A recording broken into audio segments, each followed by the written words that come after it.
Bienvenue à tous, bienvenue dans l'œil de l'Observatoire. Bonjour à tous, bonjour à toutes. Donc, je suis Clara Talieu, chargée de mission à la région Grand Est. Je vous remercie de nous rejoindre pour cette 5e conférence de la semaine de webinaire organisée par l'Observatoire Grand Est de la biodiversité. Pour celles et ceux qui ne le connaissent pas encore, l'Observatoire est un outil de suivi et d'aide à la décision qui rassemble et valorise des données pour mieux comprendre l'état de la biodiversité dans notre région.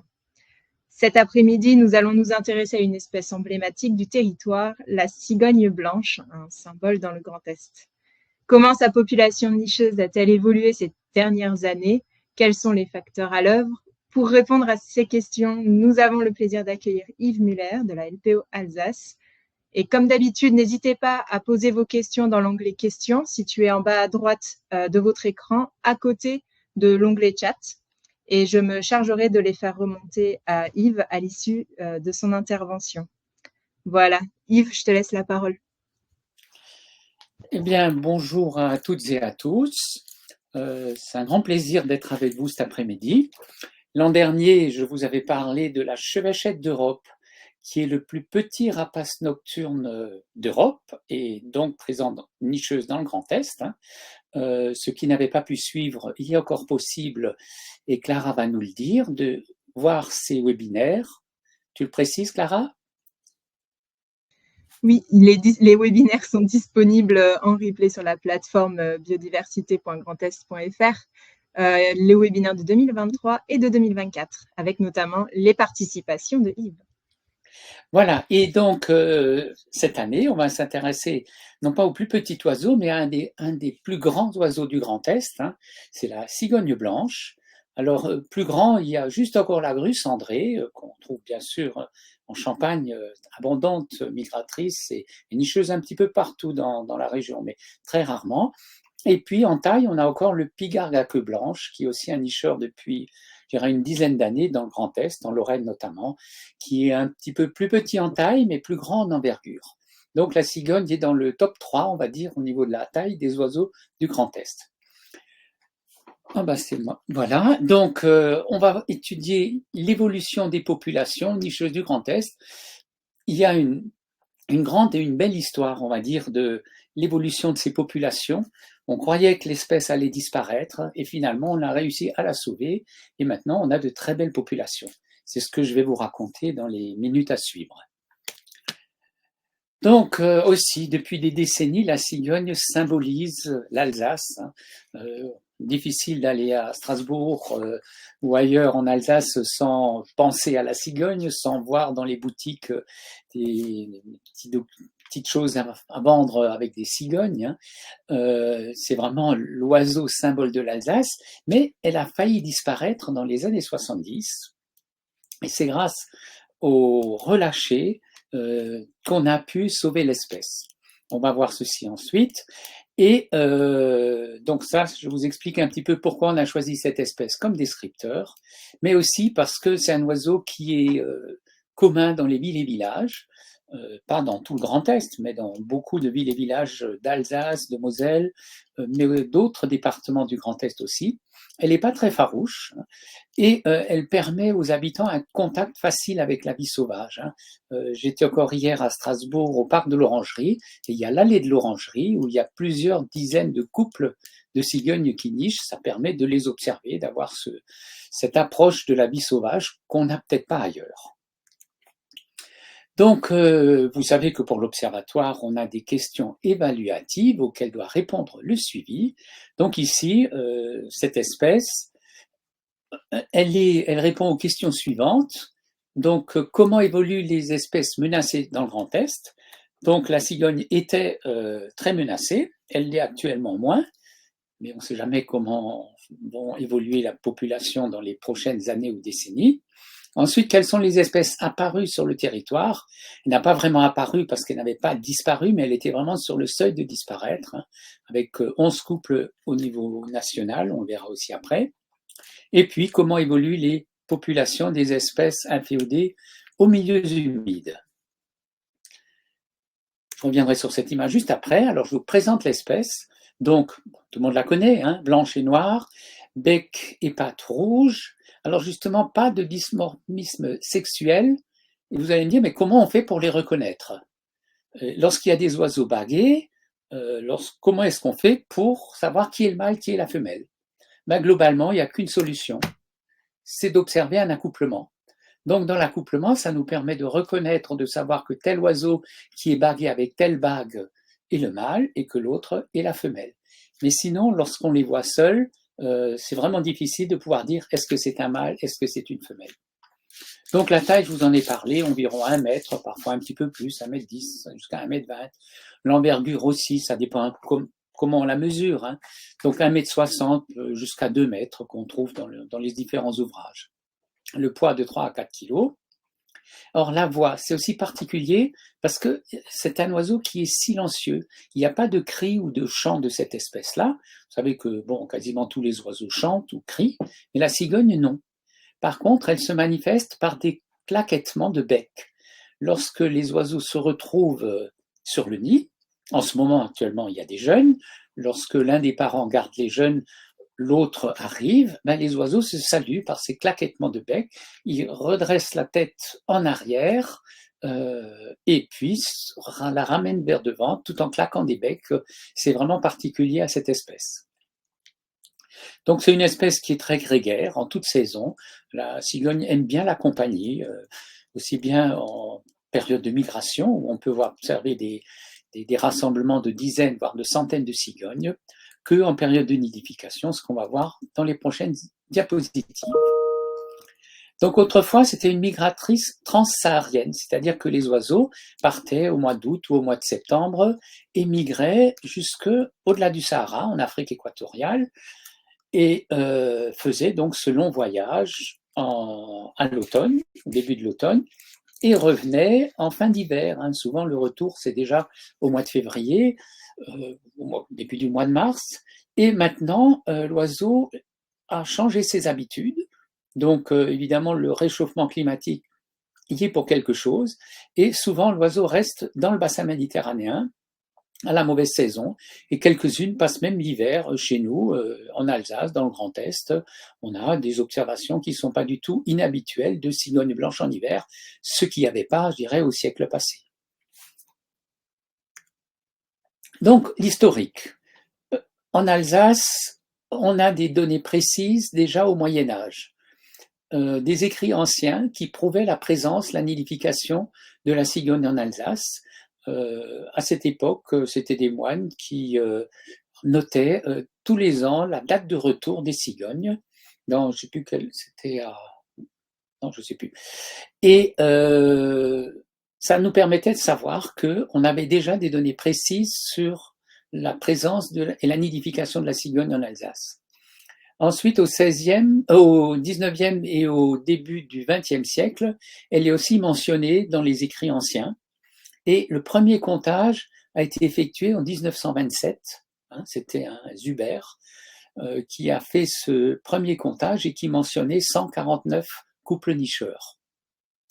Donc, on a une estimation précise. Il n'avait peut-être pas tous les couples, mais en tout cas, on sait que la population devait être entre 150 et 200 couples nicheurs. Ensuite, c'est Alfred Schirer qui a commencé les recensements. Alfred Schirer, son premier comptage, c'était en 1947-48, hein, et il a également recensé une population de plus de 100 couples nicheurs. Il arrivait à un maximum de 170 couples nicheurs à cette époque-là, c'est-à-dire à la fin des années 1940. Et on a ensuite noté une forte régression à partir de 1950. Année après année, il y a eu moins de cigognes et on est arrivé à un minimum de 9 couples en 1974. Donc évidemment, tout le monde s'est alerté, l'oiseau symbole de l'Alsace qui allait disparaître, surtout qu'en France, il y en avait très peu. Le total au niveau national était de 11 couples en 1974, donc il n'y en avait que 2 en dehors de l'Alsace. Et la situation était la même dans le pays de Bade, hein, donc de l'autre côté du Rhin, également en Suisse, où il y avait une petite population qui était complètement sur le déclin, Et Alfred Schirer, avec les collègues de Suisse, avec les collègues allemands, ils ont mis au point une technique qui consistait à garder des oiseaux dans des enclos de reproduction. Ces oiseaux rassemblés par couple, ils se reproduisaient et ensuite les jeunes étaient relâchés. Et ces jeunes n'avaient pas besoin des adultes pour partir en migration, ils se regroupaient avec d'autres cigognes et partaient en migration et revenaient dans les secteurs de nidification. Ce qui fait que grâce à ces enclos de renforcement de population, la population a à nouveau bien progressé. Et vous voyez quand le chiffre de 255 couples en l'an 2000, en l'espace de 25 ans, la cigogne était sauvée. Et déjà en l'an 2000, il y avait une population plus importante qu'on n'avait jamais comptée auparavant. Donc tout ceci grâce aux enclos de renforcement de population. Et maintenant, les autres anciennes régions du Grand Est. Alors, en Champagne-Ardenne, on a aussi quelques données au XIXe siècle de cigogne, mais elle a rapidement disparu suite aux persécutions. Il faut dire que l'oiseau n'a pas toujours été protégé comme actuellement, et il y avait des destructions. Dans la seconde partie du XXe siècle, elle réapparaît avec un ou deux couples nicheurs, et du XIXe siècle, pardon, et au début du XXe siècle, la population commence à progresser. On verra l'écart de répartition après. Le nombre de nids passe d'une dizaine en 2009 à un minimum de 34 couples en 2015. On passe à la Lorraine.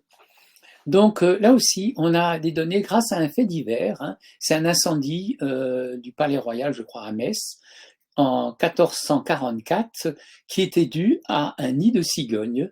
Donc on trouve ça dans les chroniques, un fait divers, qui nous dit qu'il y avait de la cigogne qui nichait à Metz à cette période.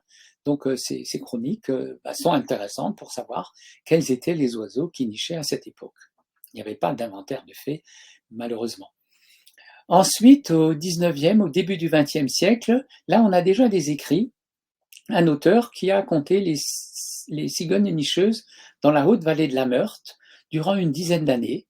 Il y avait quelques couples nicheurs et finalement en 1905 c'était fini. Et dans la région des étangs de Moselle, étangs de Bischwald notamment à l'époque, il y a un suivi qui a été fait dans les années 1935 à 1952 avec un maximum d'une trentaine de couples nicheurs. Mais l'espèce disparaît aussi, un petit peu comme en Alsace où la population était sur le seuil de l'extinction.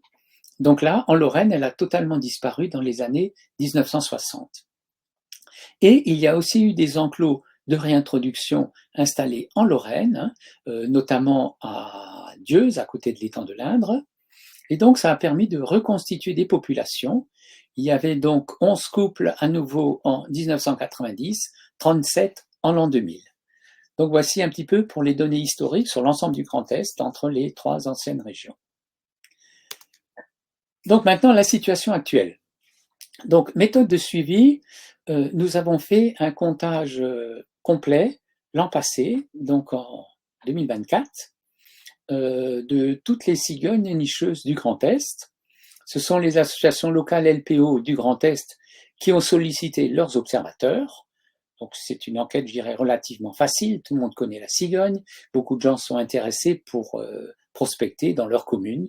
Et on a donc demandé aux observateurs de précisément noter tous les couples nicheurs, de noter aussi le site de nidification, on verra ça aussi après, de noter la reproduction, le nombre de jeunes à l'envol, et tout ceci nous a permis d'avoir un inventaire quasi complet des cigognes nicheuses. On avait fait la même chose en 2021, donc on a déjà sur les 3 années de 2021 à 2024 une idée de l'évolution de la population. Donc, la méthode, on avait un responsable par département, sauf dans le Bas-Rhin où il y en a vraiment beaucoup, on verra ça, où il y avait un responsable pour chaque Comcom. Donc, les observateurs, on leur demandait, lorsque c'était possible, d'avoir 3 suivis, 3 contrôles, un en période d'installation, c'est-à-dire au mois de mai, ensuite la période de couvaison, c'est-à-dire c'est maintenant, c'est en mai, oui, et puis ensuite d'élevage des jeunes, donc au mois de juin ou début juillet. Période d'installation serait plutôt en avril, mai et juin, 3 contrôles, c'était ce qui était souhaité. Donc, on va reprendre les 3 anciennes régions. On commence par l'Alsace et on va voir la situation au XXIe siècle, donc au cours des 25 dernières années. Donc, je vous avais déjà dit qu'on avait 250 couples nicheurs en l'an 2000. Ben, la progression, on a quasiment un doublement des effectifs, 565 en 2011.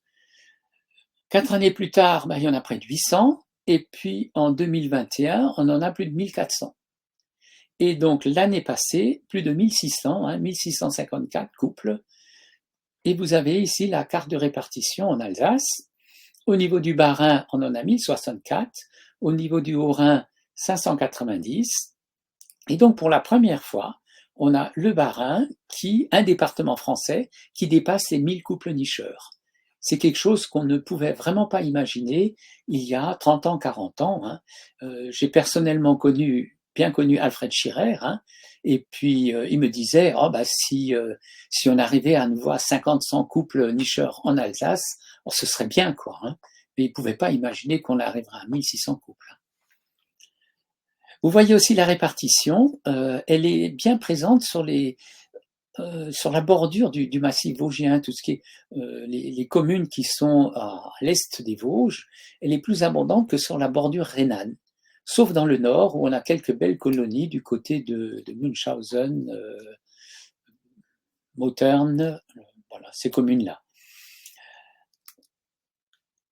Je continue avec Champagne-Ardenne. Alors là, vous voyez que c'est très très irrégulier. Oui. Encore une remarque sur l'Alsace, je remets la diapo. Il y a vraiment un manque en Alsace-Bossu. On reparlera peut-être après. Qu'est-ce qui fait qu'elle s'installe en tels endroits et pas en d'autres. Vous voyez qu'en Alsace-Bossu, donc au nord-ouest du Bas-Rhin, on en a juste à Sarrebourg, à Sarre-Union et un petit peu aux alentours. Mais il y a des belles communes où il n'y en a pas. Donc Champagne-Ardenne, alors on a vraiment une répartition qui est très très inégale. Elle est présente dans les Ardennes, avec une population donc actuellement de 161 couples. Elle est présente dans l'Aube aussi, mais très concentrée, et il n'y a quasiment rien, 0 dans la Marne et 1 dans la Haute-Marne.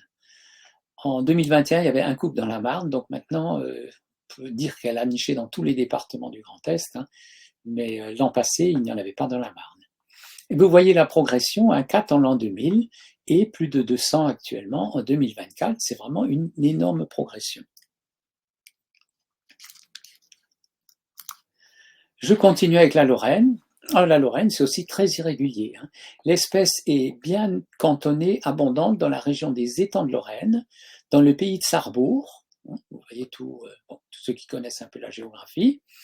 Et il y en a un petit peu près de Nancy, où il y a aussi eu un enclos de réintroduction qui avait été installé. Et puis dans la Meuse, dans le nord de la Meuse, un petit peu la vallée de la Meuse, où elle est bien présente. Et quelques couples nicheurs dans le département des Vosges.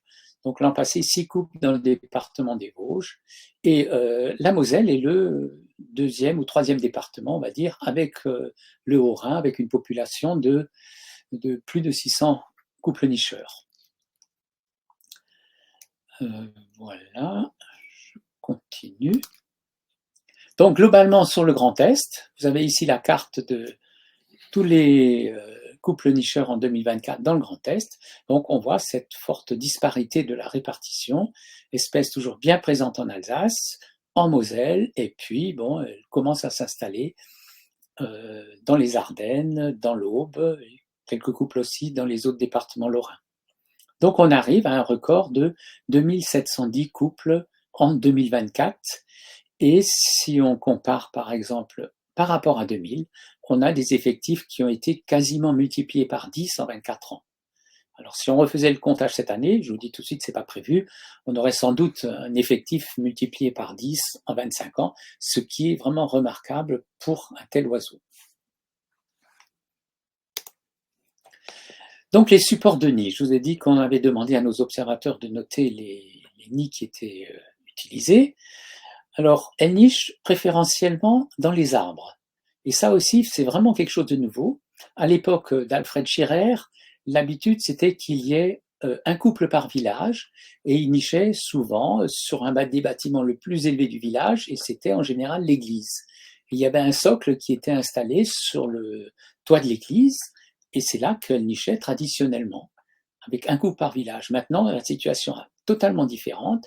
Il y a des communes où il y a plus de 40 couples nicheurs, voire davantage, hein, et elles s'installent aussi dans les arbres. Je dirais, heureusement, parfois dans les arbres. Ensuite, vous avez les nids sur des bâtiments. Donc, il y en a encore. Là, ce sont les ateliers municipaux de Neuvillers et Saverne, hein, ceux qui connaissent un peu leur géographie. Ensuite, sur des pylônes électriques. Et là, ça pose parfois problème, on y reviendra aussi. Et tout à fait à droite, sur des mâts qui sont installés, parfois, comme vous le voyez ici, sur d'anciens pylônes qui ne servent plus. Ben, le pylône, il est idéal pour qu'on installe une corbeille et que les cigognes puissent y nicher. Donc voici ici les statistiques, hein, c'est dans l'ordre dans lequel je vous ai présenté. Donc les arbres, c'est près de 40% de nids dans les arbres, 20% sur des bâtiments, près de 20% aussi sur des poteaux électriques et sur des mâts pylônes 14%, et d'autres situations particulières 8%. Donc je vous ai dit, total changement des habitudes des cigognes en l'espace de quelques décennies. Alors, les supports des nids, alors justement, lorsqu'elles nichent sur un pylône électrique, ben, ça peut être gênant. Ça peut être gênant pour elles, parce qu'elles peuvent s'électrocuter, hein, si avec les deux ailes, elles touchent deux fils, elles peuvent s'électrocuter, et puis, bon, ça peut provoquer des coupures de courant, ce qui est aussi gênant pour la population voisine. Donc, la LPO et Enedis hein, ont engagé depuis plusieurs années un partenariat pour protéger les cigognes. Donc les fils ne permettent pas à les cigognes de s'électrocuter, et parfois pour les dissuader de s'installer sur certains supports.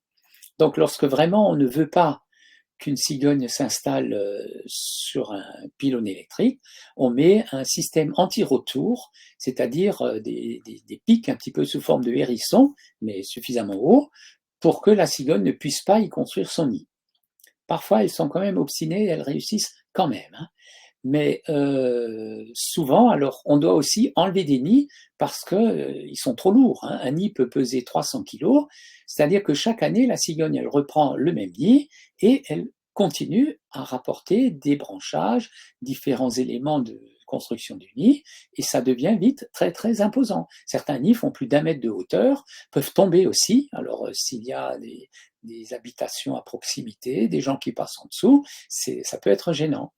Donc la LPO a une habilitation pour autoriser le déplacement de nid, et lorsqu'un nid est enlevé, il y a toujours un nid de remplacement qui est installé à proximité sur un mât, comme je vous ai montré l'image avant, qui permet donc à la cigogne de garder un nid à proximité, si elle veut bien. Quoi. Bon, parfois, je vous ai dit, elles sont obstinées.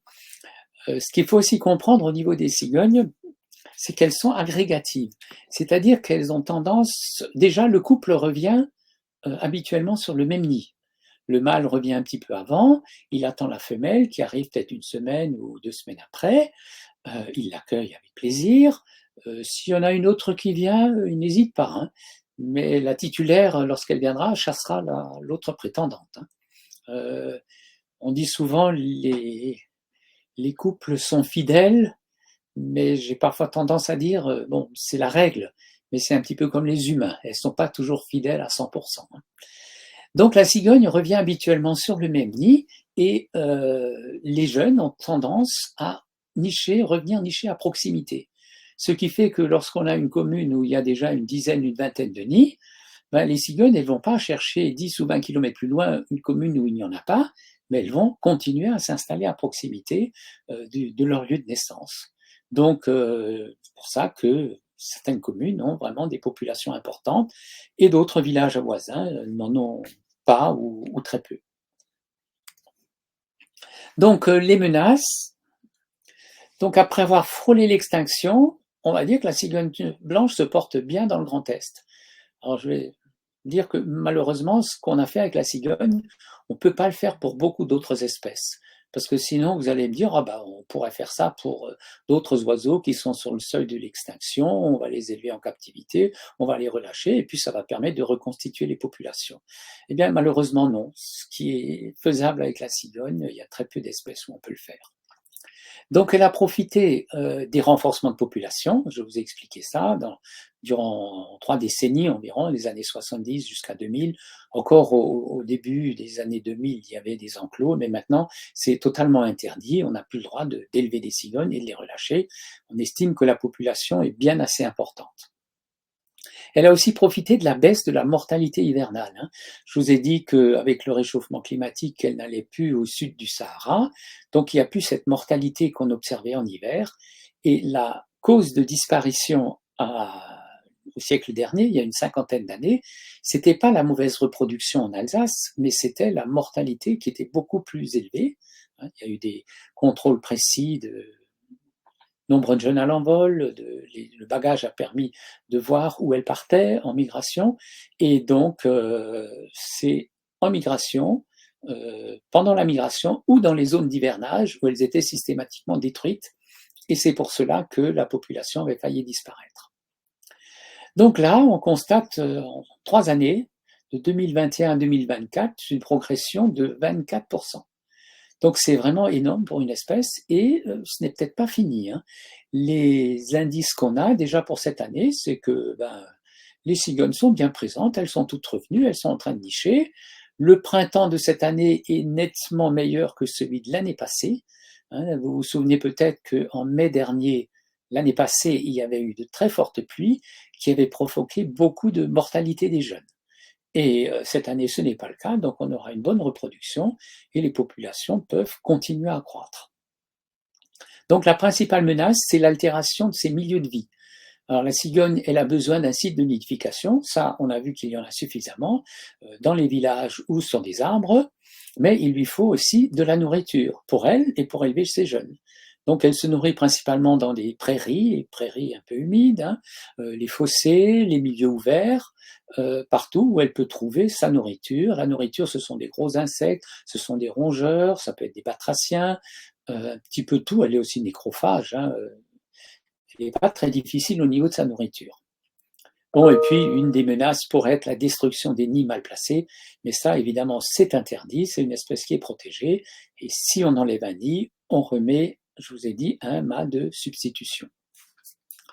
Et puis voilà, donc comment agir? Vous voyez cette très belle image d'une cigogne dans une belle prairie. C'est de conserver des prairies, des milieux humides, des zones, des milieux campagnards riches et variés où elle trouvera de sa nourriture. Et systématiquement, lorsqu'il y a des sites de nidification qui sont mal placés, les remplacer par des mâts équipés de corbeilles, et les cigognes finiront bien par s'y installer si elles ne trouvent rien d'autre.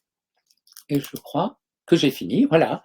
Merci à tous les observateurs, plusieurs dizaines d'observateurs qui ont participé au suivi l'an passé et puis les années précédentes.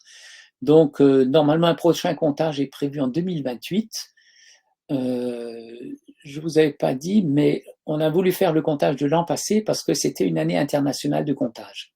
Cette espèce est suivie au niveau mondial. Il y a une population d'environ un petit peu plus de 200 000 couples nicheurs dans le monde. Et il y a un groupe de travail international qui assure ces comptages et qui demande régulièrement à ce qu'il y ait des comptages qui soient effectués dans les différents pays.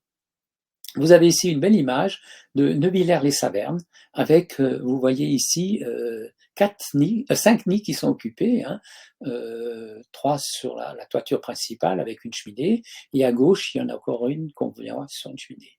Donc c'est une commune où il y a plus de 40 couples nicheurs et où apparemment tout se passe bien. Il y a parfois quelques nids mal placés qu'on essaie de déplacer. Voilà, écoutez, merci beaucoup. Je réponds à vos questions. J'ai fait pile une demi-heure, donc ça va. Parfait pour la gestion du temps, Yves. Merci. On a déjà pas mal de questions pour toi. Je vais déjà en regrouper 2 qui sont plus ou moins liées à la répartition de l'espèce. Donc, il y en a une première qui demande si la répartition irrégulière de la cigogne sur le territoire peut s'expliquer par le régime alimentaire. Ben, moi, je dirais non, hein, parce que bon, je vous ai parlé des zones d'Alsace-Bossu que je connais bien, des prairies humides où il pourrait y avoir des cigognes. Hein. Simplement, elles n'ont pas commencé à s'y installer. S'il y avait eu, par exemple, un enclos de reproduction, je sais pas, à Lorenzen, hein, pour ceux qui connaissent, hein, Lorenzen, il y a des belles prairies, vers Domfessel, tout ça, ben, les cigognes auraient commencé à s'y installer et puis on aurait une belle population. Maintenant, je crois qu'il y a un couple à Lorenzen qui s'est installé, donc peut-être que d'ici une dizaine d'années, il y aura un petit noyau qui va s'installer, mais ce n'est pas au niveau de l'alimentation, ce qu'elle prélève en Alsace, elle le trouve dans beaucoup d'autres régions. Même chose pour la Champagne humide, hein, toutes les régions de Marne, Haute-Marne. Hein, ceux qui connaissent les environs du lac du Der, ben, il y a vraiment des sites qui seraient favorables à la cigogne, mais elle n'a pas commencé à s'y installer, donc il n'y a pas un noyau de population qui va ensuite gonfler année après année et constituer des effectifs importants. Pour continuer du coup sur cette thématique-là, du coup, on nous dit que il semblerait que qu'on atteigne un plateau en termes de population d'espèces enfin, sur le territoire de l'Alsace. Et la question, c'est est-ce que cela n'aiderait pas à augmenter la dispersion de la cigogne dans les départements voisins et donc augmenter les populations orinoises et lorraines, par exemple? Voilà. Ben, il faudrait le souhaiter, hein.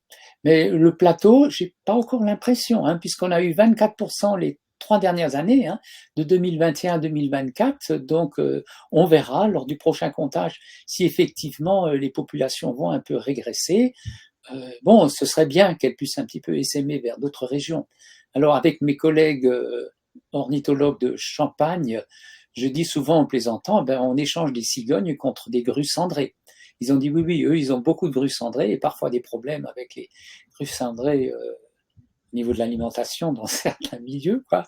Donc, on veut bien échanger grues cendrées contre cigognes blanches. Hein. Donc, mais bon, on verra. Petit à petit, c'est sûr qu'elles vont s'aimer et puis s'installer dans des secteurs voisins. Mais ils ne l'ont pas encore vraiment fait. Hein. J'ai un peu une transition. J'ai un participant qui se questionne sur la pression que représente la population de cigognes et de hérons sur celle des amphibiens, sans forcément chercher à faire une opposition entre les deux espèces. Oui, ben, c'est une question qui m'est souvent posée. Hein.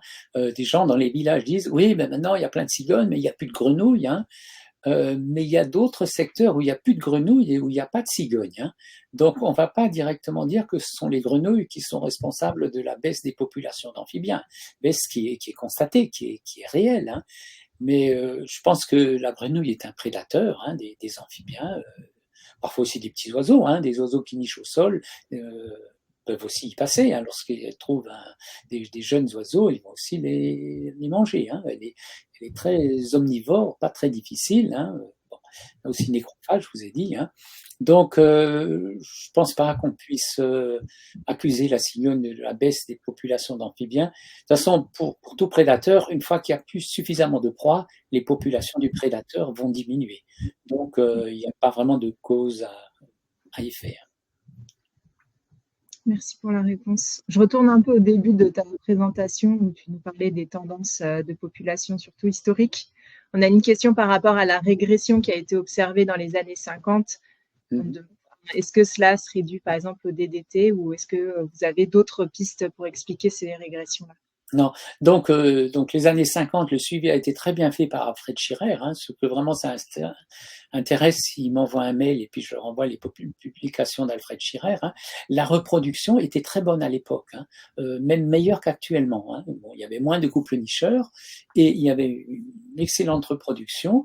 Le suivi, les études ont été faites au niveau de la dynamique de population et vraiment il a été prouvé que c'est la mortalité en période de migration et d'hivernage qui était responsable de la baisse des populations de cigognes. Okay.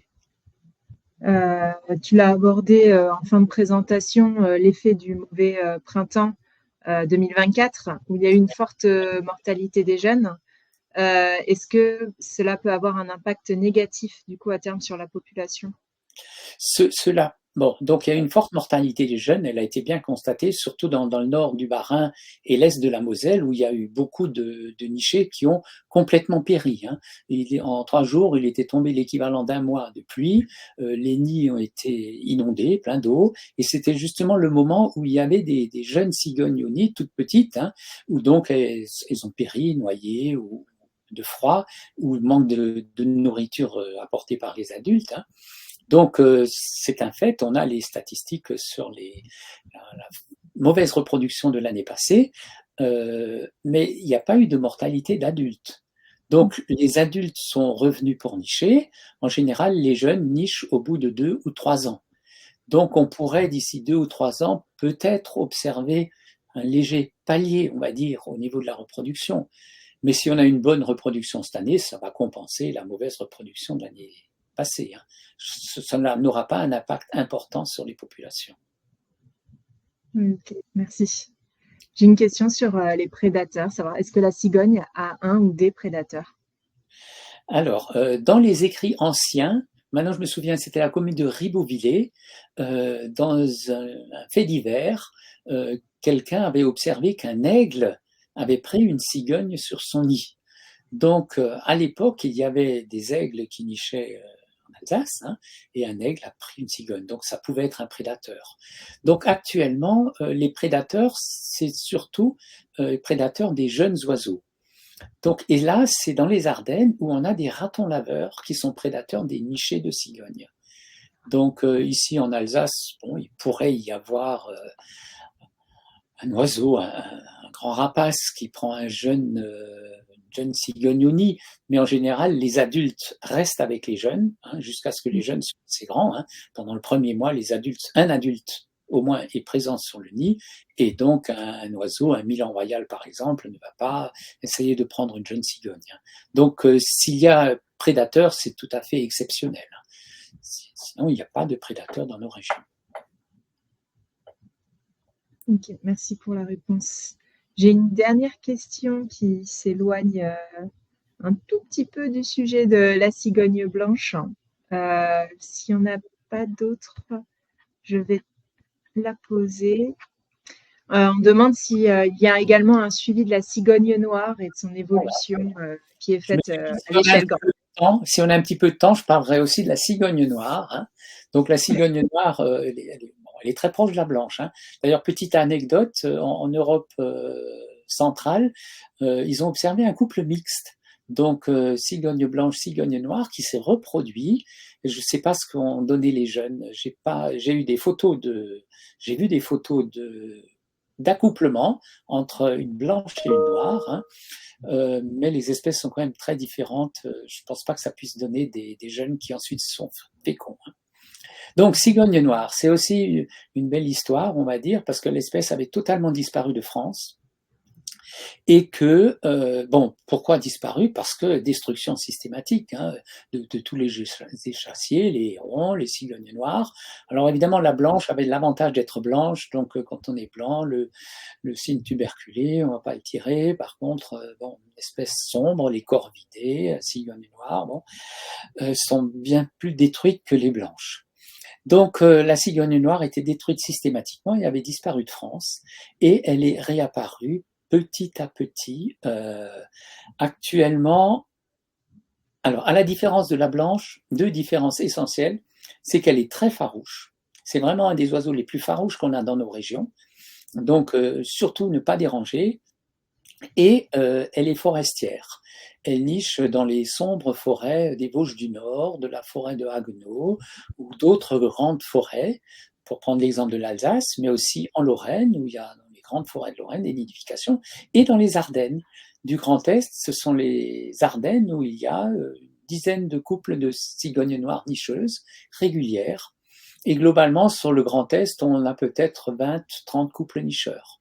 Au niveau national, il y en a un peu plus de 100 qui sont connus. Hein. 100, 150, c'est peut-être l'estimation de la population de cigognes noires nicheuses en France.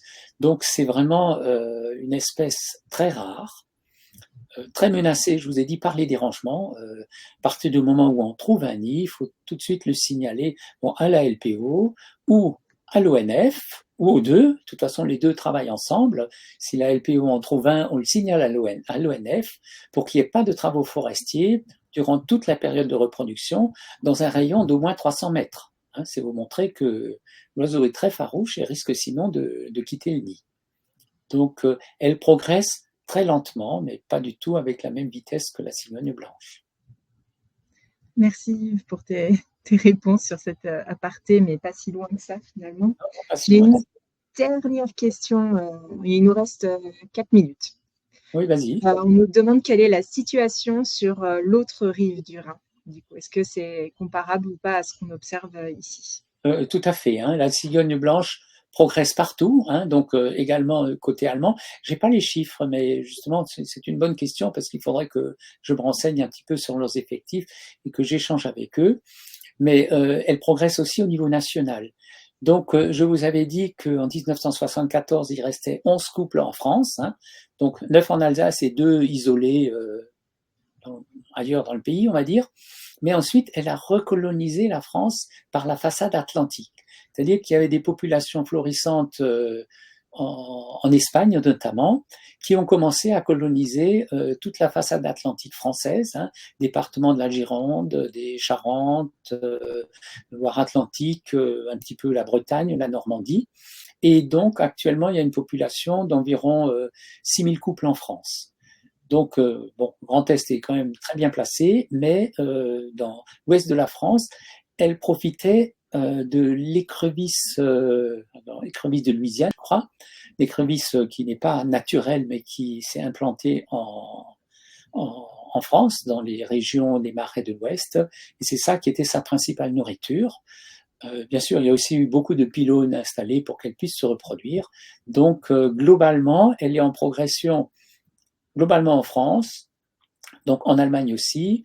Et pour citer aussi un exemple, lorsque des gens me disent « Oh, il y en a beaucoup en Alsace, il y en a trop en Alsace », je dis « Attendez, en Pologne, il y a 40 000 couples qui nichent. Donc, on a encore une marge de progression. » Merci pour cette ouverture par rapport à l'international. Pour terminer cette séquence, c'est parfait. Merci beaucoup Yves pour ta présentation sur Avec un plaisir. Ouais. Ah oui, merci.